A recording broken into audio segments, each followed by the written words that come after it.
Hi. I took my bed out of the van.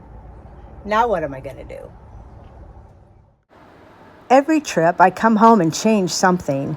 This time I'm pulling out the whole bed because my son and I need to fit 2 bikes in the van for our upcoming trip to Copper Harbor.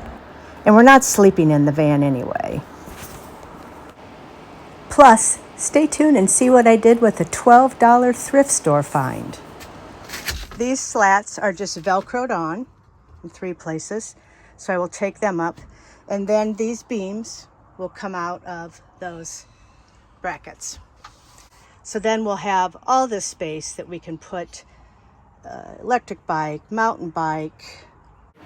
I built it this way so that I could take it out if I needed to use the van for hauling anything for around the house, or for this trip to get 2 bikes in here. And it's mostly the height that's a problem, especially with my e-bike. So simply removing the slats, and then I'll remove the beams. Removing the mattress is the hardest part.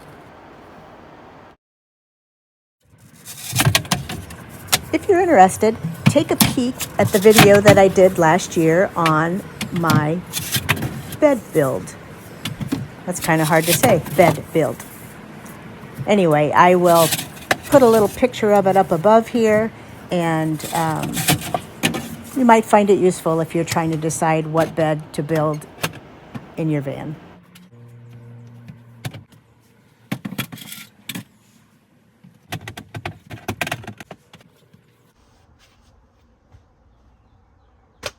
I'm going to replace these hooks, and this one's just a little cup hook, with these vintage hooks that I found in my garage, just because I like the way they look. I planned on these being temporary. Boy, I like how open it is in here without the bed. But I also like a place to sleep. So we're taking the van to Copper Harbor, but I have an Airbnb. But we like to take the van anyway. Just again for the bikes, and it's fun. The gas mileage isn't as fun, but it is what it is. All right, so maybe I can use these same holes. I have some that just are like that.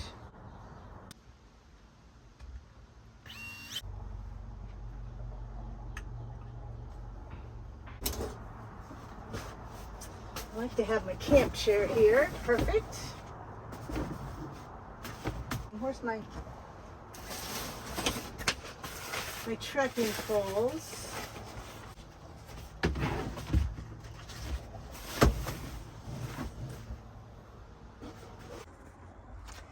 Okay, I installed the new hooks. I'm not sure why I thought I had to do that, but I did. I'm hoping this one isn't going to be too high when I get that beam back on there. It was the first one I did and I wasn't thinking, but I think the rest will be okay. But as you probably know from my other videos, I kind of like having a little backpack for different things, like my rock hunting. Then that orange bag has boots in it. So everything's sort of organized. That's my little tool pouch. This is empty right now. I had propane tanks in there, but I got this cute little orange thing the other day, so that's where my tanks are now. The bed is out, and I'm going to keep these cushions when Mojo and I are out rock hunting, and I want to just sit and rest for a while in the van. I can. This was a thrift store find. Just a little cabinet with sliding doors. And I decided to get it and hang it up below my upper cabinets. I couldn't really center it because I have that paper towel holder that I want to keep there, but it's okay. And I had to take down my spice rack, but I will find another place for that.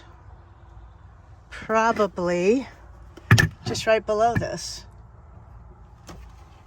But anyway, I decided to use it to put my coffee mugs and my coffee presses and my little bag of coffee.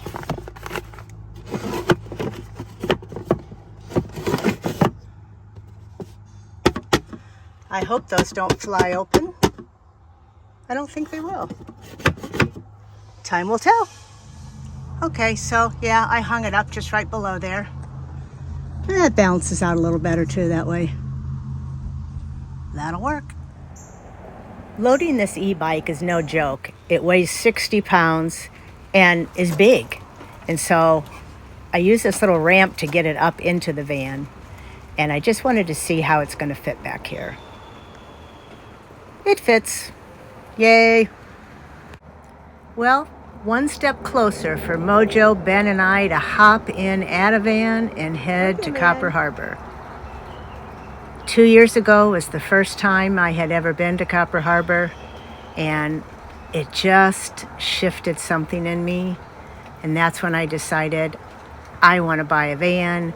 I want to turn it into a little escape vehicle, and I want to come up here and enjoy the peace and solitude and enjoy life. Anyway, thanks for stopping by. And tell me in a comment below, what's one thing that you would change or that you're always changing in your van? I'd love to know. See you later.